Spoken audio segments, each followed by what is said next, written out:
नमस्ते, आप सभी का स्वागत है आज की इस चर्चा में। और आज हम बात करने वाले हैं कट्टर ईमानदार पार्टी के कट्टर ईमानदार नेता अरविंद केजरीवाल जी की। और हमारे साथ हैं चर्चा के लिए एडवोकेट विजय सरदाना जी। स्वागत है आपका विजय जी।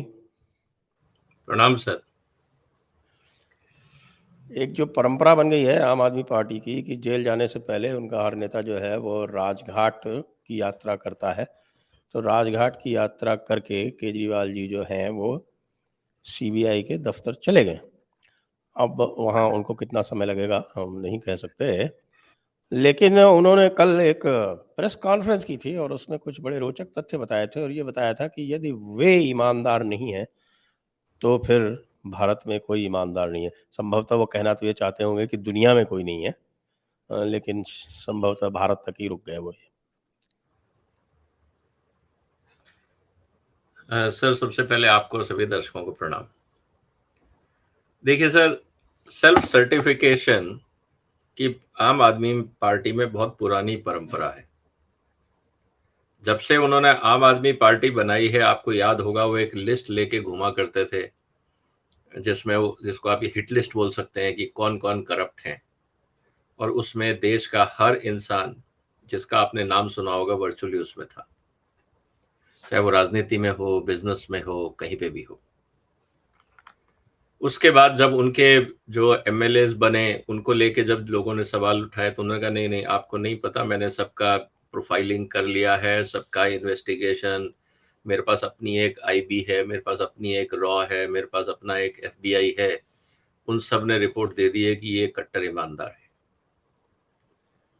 उसके बाद जब इनके मंत्रियों पे लांछन आए, बाद में हालांकि उन एमएलएस के ऊपर सजा हुई, जेल हुई, पुलिस कार्रवाई हुई, इनके मंत्रियों को रिजाइन करना पड़ा, लेकिन एक बार भी इन्होंने आज तक पिछले 10 साल में नहीं कहा है कि मेरी इन्वेस्टिगेशन रिपोर्ट्स फॉल्टी थी, कि मेरी गलती थी। अब सवाल ये है सर कि अब भारत के संविधान में जो हमारा न्यायालय का चैप्टर है, उसमें हम सुप्रीम कोर्ट के पैरेलल एक केजरीवाल न्यायालय का भी एक इंसर्शन, मेरे को लगता है जब आम आदमी पार्टी आएगी तो एक कॉन्स्टिट्यूशनल अमेंडमेंट हो सकता है कि सुप्रीम कोर्ट के पैरेलल एक केजरीवाल की अदालत, जिसको हम कंगारू कोर्ट बोलते हैं, वो लगेगा। और सुप्रीम कोर्ट कितना देता है न्याय हमें नहीं पता, लेकिन जो केजरीवाल बोलेंगे वो पत्थर की लकीर है, वो एकदम गीता ज्ञान है, उसको कोई क्वेश्चन नहीं कर सकता, इवन सुप्रीम कोर्ट को भी अधिकार नहीं होगा। ये पॉसिबल है अमेंडमेंट, क्योंकि जिस तरह से कार्रवाइयां। तो केजरीवाल साहब क्या कह रहे हैं, क्या नहीं कह रहे हैं, आज तक मुझे तो नहीं लगता उन्होंने कभी कोई गलती मानी होगी, क्योंकि वो तो भगवान का अवतरण रूप है। और जो भगवान से अपने आप की तुलना करने लग जाए तो उसके आगे तो नतमस्तक ही होना चाहिए। अब इससे ज्यादा हम क्या बोले सर। आप सही कह रहे हैं कि उनसे तो कोई गलती होने का प्रश्न ही नहीं उठता। लेकिन जो हमने पिछली बार ये चर्चा की थी कि मनीष सिसोदिया का रिहा ना हो पाना, यह अपने आप में संकेत है कि सबूत पुख्ता है। जी बिल्कुल सही है ना सर। देखिए, आप मान रहे हो, कोर्ट मान रहा है, जजेस मान रहे हैं, लेकिन हम होते कौन? जब तक केजरीवाल साहब संविधान की व्याख्या करते रहेंगे और अपने हिसाब से वो मनीष सिसोदिया को भारत का सबसे महान व्यक्तित्व बता के और भारत रत्न देने की घोषणा करते रहेंगे, तो बाकी तो सब नगण्य लोग हैं। सुप्रीम कोर्ट कौन होता है जजमेंट देने वाला, या हाई कोर्ट कौन होता है, या जजेस कौन होते हैं? भाई जनता ने तो हमको चुन के भेजा है ना, जजेस को तो चुन के भेजा नहीं। तो जनता को हम पे ज्यादा भरोसा है, जजेस पे थोड़ी भरोसा है। तो केजरीवाल साहब की फिलॉसफी यही है कि साहब मैं चुनाव जीत गया हूं, मेरे पास बहुमत है, तो जो मैं कहूंगा वो गलत नहीं हो सकता। मैं एकदम, जैसे वो पुराने जमाने में कहा था ना, राजा भगवान का रूप माना जाता है। तो केजरीवाल साहब मॉडर्न दुनिया के राजा है, लेकिन यहाँ पे एक क्लॉज है, सिर्फ यही इलेक्टेड रिप्रेजेंटेटिव है जो भगवान के रूप है। बाकी मोदी हो, कोई और सरकार हो जिसको जनता ने चुना, वो सब फेक वोटिंग है, वो सब, उसका कोई औचित्य नहीं है। सिर्फ एक ही आदमी डेमोक्रेसी में सरवाइव करेगा, और वो सरवाइव करेगा केजरीवाल साहब की टर्म्स एंड कंडीशंस पे, और संविधान की व्याख्या भी वैसी ही होगी। तो इस स्थिति के अंदर आज जब वो अपने आप को ये कह रहे हैं कि मैं सबसे कट्टर ईमानदार हूं और मेरे से ईमानदार दुनिया में कोई हो नहीं सकता, तो उन्होंने एक नई परिभाषा ईमानदारी की डेफिनेशन की दे दी। हो सकता है आने वाले दिनों में अगर सीबीआई इनको अरेस्ट करती है या ईडी इनके ऊपर कोई कार्रवाई करती है और किसी कारण से इनको अदालत से कोई मुक्ति नहीं मिलती है, तो आप समझ लीजिए कि हिंदुस्तान में कट्टर ईमानदार और कट्टर ईमानदारी की परिभाषा क्या होने वाली है। तो वो कलयुग की परिभाषा होगी ईमानदारी की। आप जिस ईमानदारी की बात कर रहे हैं ना, वो आप गलत टाइम में हैं, आप सतयुग की बात कर रहे हैं। हम सबको अपनी आइडियोलॉजी बदलनी होगी। हम आज की दुनिया में फिट नहीं होंगे उस ईमानदारी की भाषा से जो समाज समझता है। तो केजरीवाल साहब के कलयुग की परिभाषा अगर आपको इस दुनिया में रहना है तो अपनानी पड़ेगी, नहीं तो यू आर आउटडेटेड। तो ये वाली बात है सर। जी हाँ, और केस सिसोदिया के विरुद्ध एक नहीं होके 4 हैं, और जिसमें से 3 सीबीआई के पास है, 1 ईडी के पास है।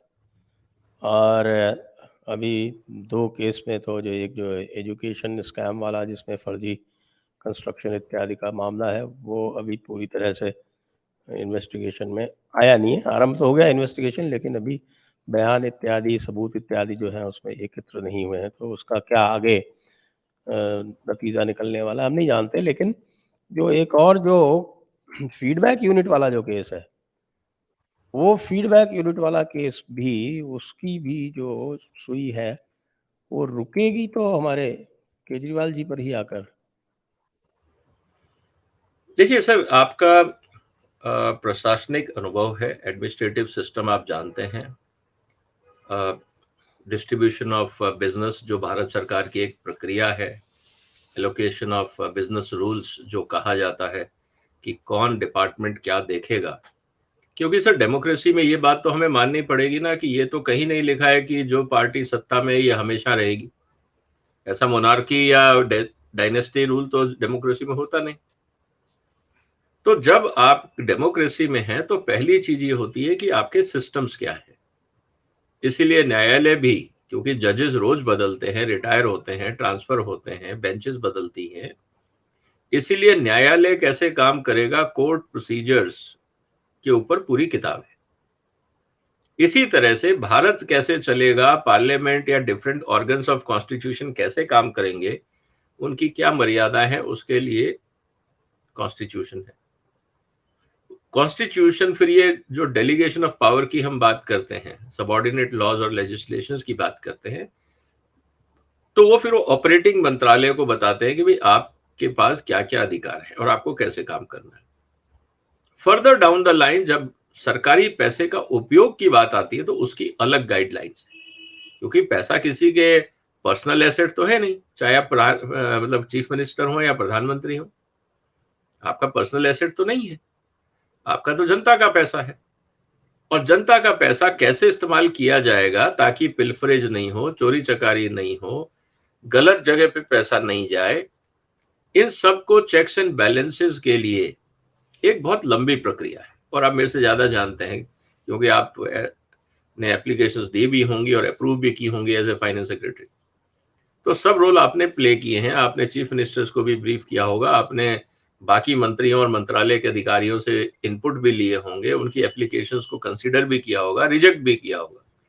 अपनी मनमर्जी से तो आपने किया नहीं होगा। आपके ऊपर भी एज ए फाइनेंस सेक्रेटरी कुछ गाइडलाइंस होंगी कि what is allowed, what is not allowed and how to calculate. तो ये सब चीजें जब होती हैं किसी भी डेमोक्रेटिक सिस्टम में, इंस्टीट्यूशनलाइजेशन जिसको हम बोलते हैं, तो वहां पे अगर आप मनमर्जी करने लग जाएं और ये कहने लग जाए कि नहीं मेरे को जनता ने भेजा है तो मैं मालिक हो गया, ना कि मैं गार्जियन हूं, तो प्रॉब्लम शुरू होती है। और केजरीवाल साहब की समस्या यहीं से शुरू हुई, क्योंकि वो सरकारी कर्मचारी थे, उनको लगा सरकार में बहुत बंदिशें हैं, मैं पॉलिटिशियन बन जाता हूं फिर तो मैं ही राजा हो जाऊंगा। तो इसीलिए उन्होंने ब्यूरोक्रेसी छोड़ के पॉलिटिक्स अपनाई, क्योंकि उनको थोड़ी ज्यादा पावर चाहिए थी। वो जिस डिसिप्लिन में काम करना पड़ता था वो उनको पसंद नहीं आया। तो इसीलिए उस डिसिप्लिन के हर चीज को तोड़ना, जिसे हम कह सकते हैं कि एक मानसिकता बन गई थी कि मेरे को कौन रोक सकता है। मैं तो राजनीति में आया ही इसीलिए था कि मैं कोई भी सिस्टम जो है ये सब डिफेक्टिव है, मैं इनको नहीं मानूंगा, मैं मेरे हिसाब से डिफाइन करूंगा।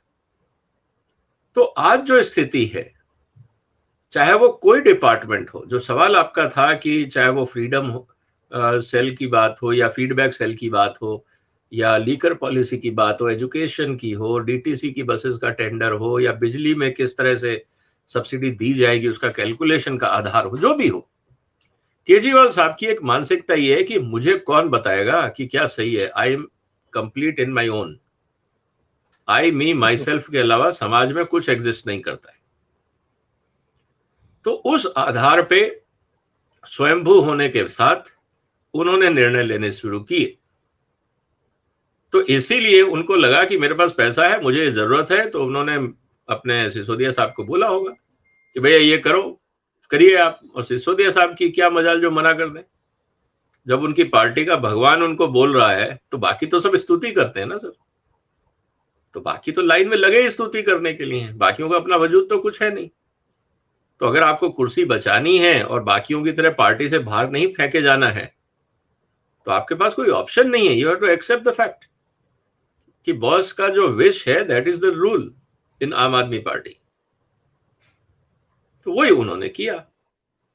जी, अब ये जो जिस लिकर स्कैम में इनको बुलाया गया है, इसकी जो एविडेंस है उसके बारे में एक बार फिर से मेरे विचार से पूरी जो एविडेंस आई है और जिसके कारण मनीष सिसोदिया जेल में हैं, और उसके बाद फिर मनीष सिसोदिया के बयानों के आधार पर और अन्य बयानों के आधार पर, अन्य सबूतों के आधार पर, तो केजरीवाल को जो बुलाया गया है, थोड़ा उसके बारे में भी आप दर्शकों को अवगत करा दें।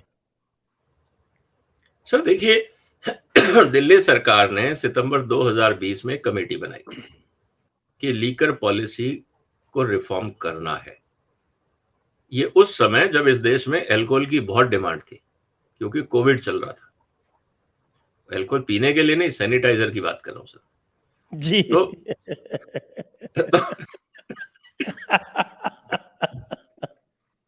हाँ, लेकिन अरविंद जी ने तो उसको सुलभ करा दिया था, पीने के लिए भी घर घर। हाँ, तो केजरीवाल साहब और इनकी सरकार का ये मानना था होम कि अगर डिलीवरी। समाज को अगर स्वच्छ और सुरक्षित रखना है, तो जब कीटाणु हाथ के सैनिटाइजर से मर सकते हैं, तो इंसान की सुरक्षा की गारंटी तभी होगी जब उसके अंदर के कीटाणु मरे। और अंदर के कीटाणु मारने का सबसे अच्छा तरीका है सबको दारू पिलाई जाए। जी। तो इसीलिए पॉलिसी रिफॉर्म करना जरूरी था कि हर गली में, हर गली कूचे में सस्ती से सस्ती और सुलभता से शराब कैसे मिले। आपको मेरे ख्याल से लॉजिक समझ में आ गया होगा कि अचानक कोविड के टाइम पे दारू पॉलिसी रिफॉर्म करने की जरूरत क्यों पड़ी। ये बहुत उच्च विचार थे, क्योंकि लोग मर रहे थे, ऑक्सीजन नहीं थी, और प्रॉब्लम ये थी कि सबके शरीर के अंदर वायरस घुस चुका था। और केजरीवाल साहब को किसी इनके विशेष सलाहकार ने कहा कि सर ये वायरस, जैसे बाहर हम अल्कोहल यूज करते हैं, हाथ से मर जाते हैं, तो जो शरीर में घुसे हुए वायरस है उनको मारने का यही तरीका है कि शरीर के अंदर अल्कोहल डाल दिया जाए, तो सब बच जाएंगे, ऑक्सीजन की जरूरत भी नहीं पड़ेगी। ये क्राइसिस बेकार का है, ये मोदी साहब का खड़ा हुआ किया हुआ तमाशा है। ये लोग जबरदस्ती जा जाके हॉस्पिटल में लेट रहे हैं आपको बदनाम करने के लिए, तो आप दारू पिलाइए सबको। तो जब ये सामने बात आई तो उन्होंने लीकर पॉलिसी बदली। लीकर पॉलिसी में उन्होंने दिल्ली सरकार के 3 बड़े अधिकारियों को जो एक्साइज डिपार्टमेंट से संबंधित है उनको कहा कि आप रिफॉर्म्स का एक प्रपोजल बनाइए, रिपोर्ट बनाइए कि क्या क्या सुधार हो सकता है। सर उन्होंने रिपोर्ट दे दी अपनी महीने 1.5 महीने में। जब वो रिपोर्ट दी गई तो उसमें ये कहीं नहीं लिखा था कि हर आदमी को सरलता से, सुलभता से हमारे दोस्तों के द्वारा शराब पिलाई जाएगी, क्योंकि उन्होंने तो बिल्कुल सरकारी हिसाब से बना दी रिपोर्ट कि सरकार का फायदा किसमें है और समाज का फायदा किसमें है। लेकिन जो चाहते थे वो रिपोर्ट में था नहीं। और सरकारी प्रक्रिया में आपको ये बात पता है सर कि जब एक चीज आउट ऑफ कंट्रोल हो जाती है या मन मुताबिक नहीं होती है तो फिर उसका रास्ता ढूंढा जाता है। तो केजरीवाल साहब ने, क्योंकि वो आम आदमी के कर्ता धर्ता हैं, तो उन्होंने कहा आम आदमी की राय लेनी चाहिए, तो इस रिपोर्ट को सार्वजनिक कर दीजिए, इंटरनेट पे डाल दीजिए।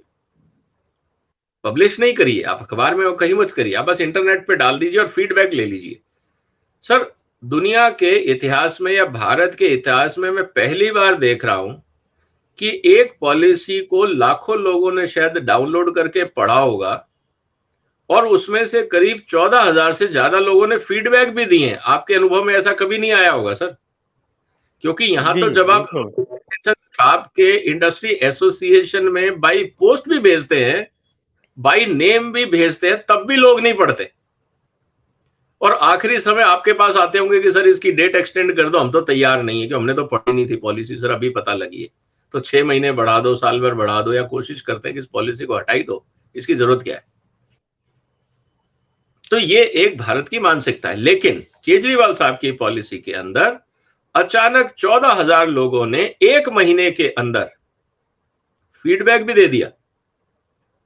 सर, मेरे YouTube चैनल को करीब 35-40 लाख लोग देखते हैं, पहुंच चुका है। रेगुलर करीब 5-6 लाख देखते होंगे। उसमें से 20-25 हजार लोगों को जबकि सिर्फ क्लिक करना होता है सब्सक्राइब करने में, उतना लोग कष्ट नहीं उठाते जहां पे सिर्फ क्लिक करना, उंगली टच करनी है स्क्रीन पे। आप सोचिए कि इनके पास इतने सारे फीडबैक आए डिटेल में कि पॉलिसी में क्या क्या गड़बड़ है और क्या क्या सुधार होना चाहिए। आप समझिए कि भारत की जनता कितनी जागरूक हो गई है। जी जी बिल्कुल। आज तक किसी पॉलिसी में ऐसा नहीं हुआ भारत के इतिहास में, एक्सेप्ट दिल्ली की लीकर पॉलिसी में। तो सवाल अब यह बनता है कि ये 14,000 महानुभाव, इतने विद्वान लोग कहां छुपे रह गए थे, इनके जरा ईमेल सार्वजनिक किए जाए। और मुझे लगता है सीबीआई ये भी इन्वेस्टिगेट कर रही है कि ये कुक्ड अप एजेंसी तो नहीं है जिसने एक ही ईमेल से 25,000 या 14,000 फीडबैक भेज दिए। ये भी इन्वेस्टिगेशन का मुद्दा है, क्योंकि आप पब्लिक पॉलिसी मैनिपुलेट करवा रहे हो by certain vested interest groups. ये हमें समझना होगा। उस फीडबैक के बेस पे फिर इन्होंने ग्रुप ऑफ मिनिस्टर बनाया, ये कह के कि देखिए एक तो एक्सपर्ट्स ने रिपोर्ट बनाई, उनको तो अकल है नहीं, जनता ने फीडबैक दिया है, वो बहुत जरूरी फीडबैक है, इसीलिए दोनों को मिश्रित करके एक दोबारा रिपोर्ट बनाई जाएगी जो ग्रुप ऑफ मिनिस्टर बनाएंगे under the guidance of Sisodia साहब। और सिसोदिया साहब, सत्येंद्र जैन और कैलाश गहलोत जो दिल्ली के ट्रांसपोर्ट मिनिस्टर, अभी तक उनका कहीं इन्वेस्टिगेशन में नाम नहीं आया, जबकि पूछताछ उनसे भी होनी चाहिए क्योंकि वो भी उस कमेटी के मेंबर थे, कुछ राज वो भी खोलेंगे। इन तीनों ने मिलकर नई रिपोर्ट बनाई। उस रिपोर्ट को कैबिनेट ने अक्षर से एडॉप्ट कर लिया, उसमें उनको कोई कमी खामी नहीं दिखी। और जब उस रिपोर्ट को एक्सेप्ट किया तो उसमें 2, 4, 5 जो बड़ी बड़ी बातें थी, जब वो सामने आई, जब ये रिपोर्ट अधिकारियों के पास गई होगी न्यू पॉलिसी क्योंकि अब आपको इंप्लीमेंट करनी थी, तो आपने तो रिपोर्ट बना के दे दी। अब जब पॉलिसी इंप्लीमेंट करनी होगी तो ब्यूरोक्रेसी में चर्चा हुई होगी, सारे जो सीनियर ऑफिसर्स हैं वो साथ बैठे होंगे, उसमें चीफ सेक्रेटरी भी होंगे।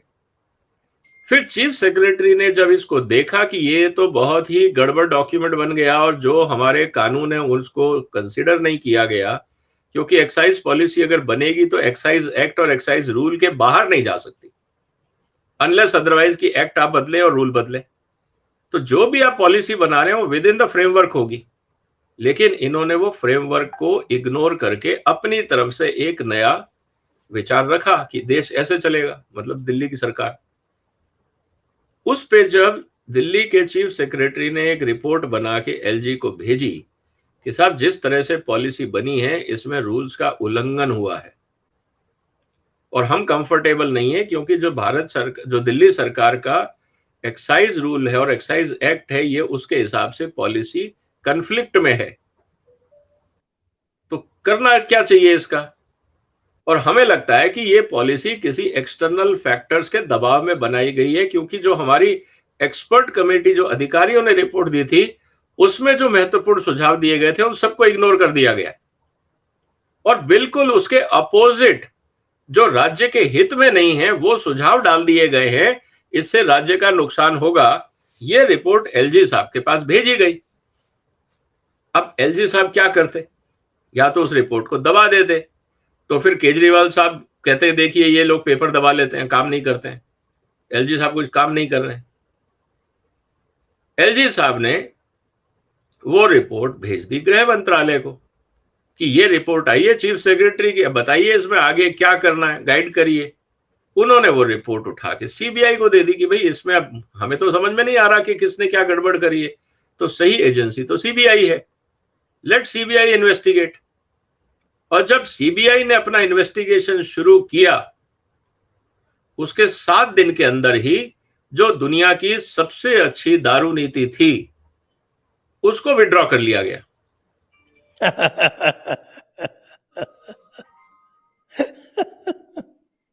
जी, ये अपनी बात पे खड़े नहीं हुए, इन्होंने कहा देखो इन्होंने काम नहीं करने दिया इसलिए हमने विड्रॉ कर लिया।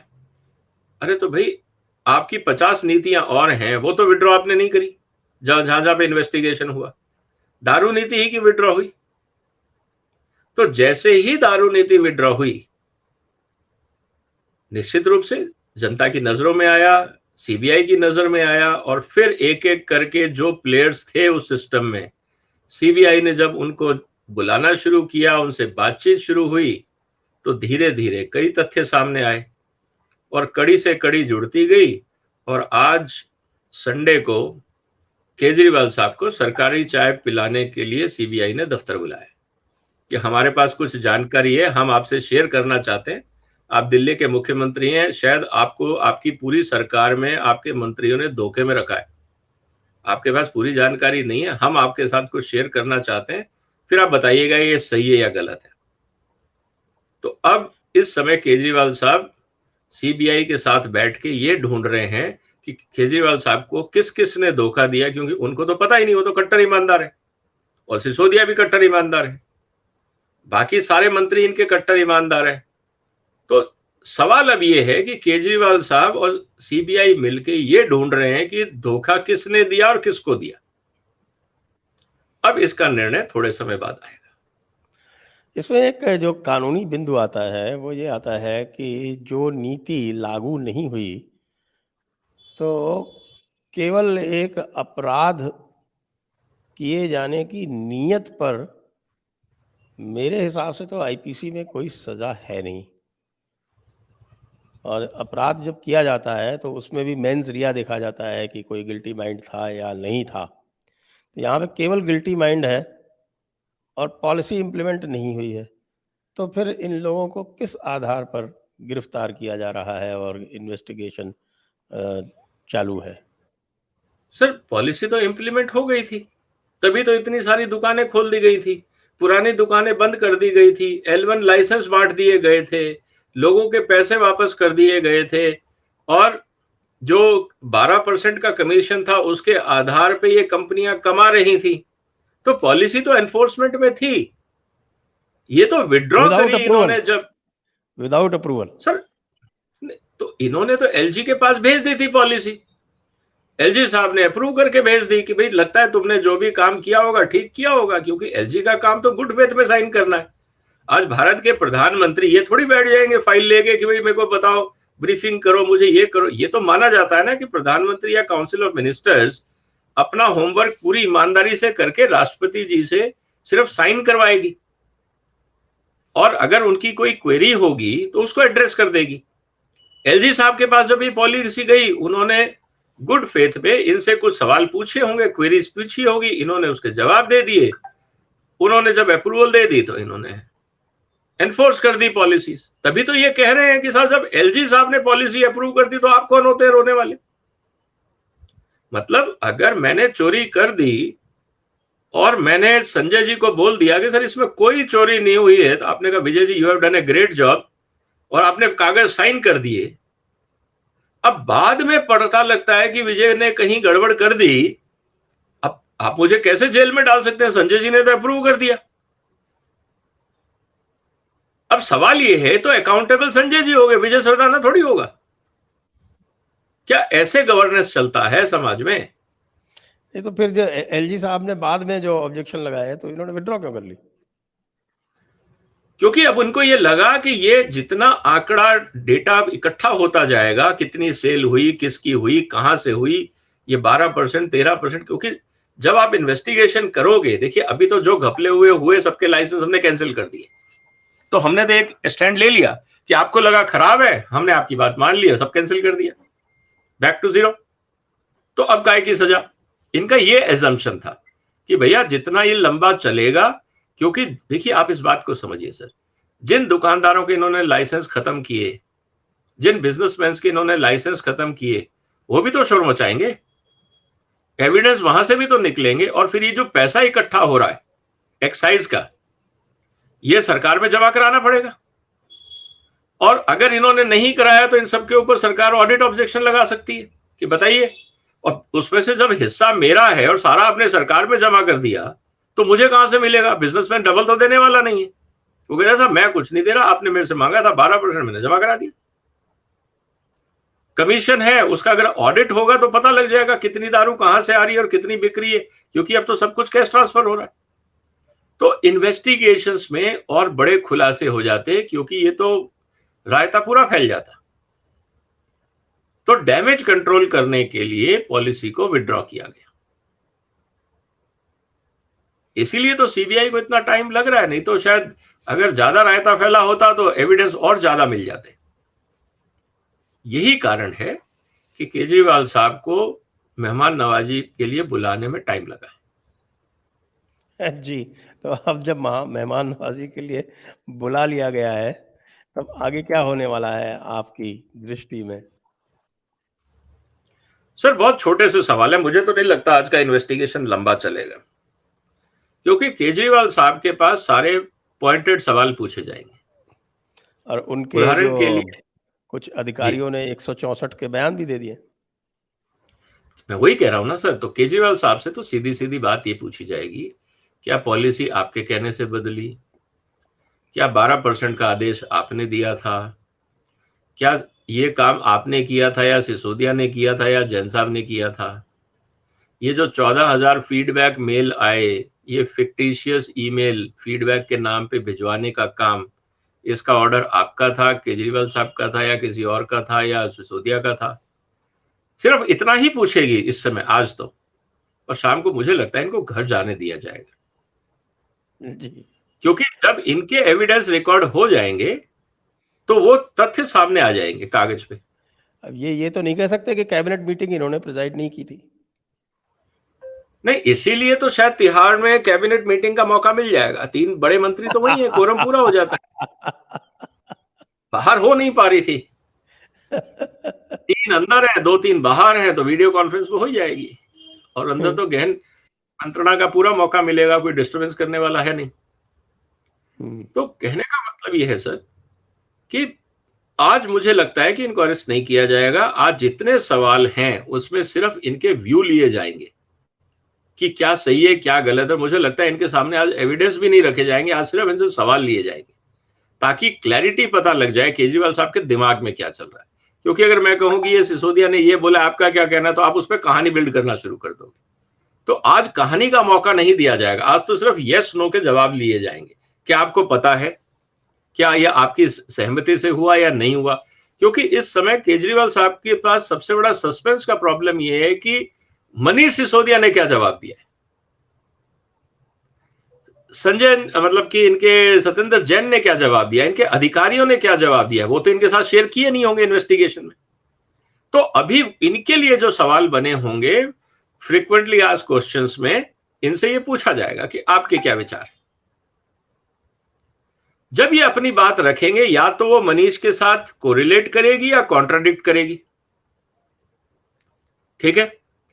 अगली मीटिंग में फिर जैसे सवालों के जवाब होंगे, इस हिसाब से इनको फेस टू फेस सामने लाया जाएगा कि आपने तो बोला था मेरे को ये पता है, मनीष तो बोल रहा है ये है, अब आप दोनों में से सच कौन है। फिर या तो कहेंगे कि साहब हमें याद नहीं, हम भूल गए, याददाश्त कमजोर हो गई, हम तो कोविड चल रहा था और फिर लीकर कंजम्पशन ज्यादा हो गई थी तो ब्रेन इफेक्ट हो गया, हमें याद नहीं। सत्येंद्र जैन की तरह।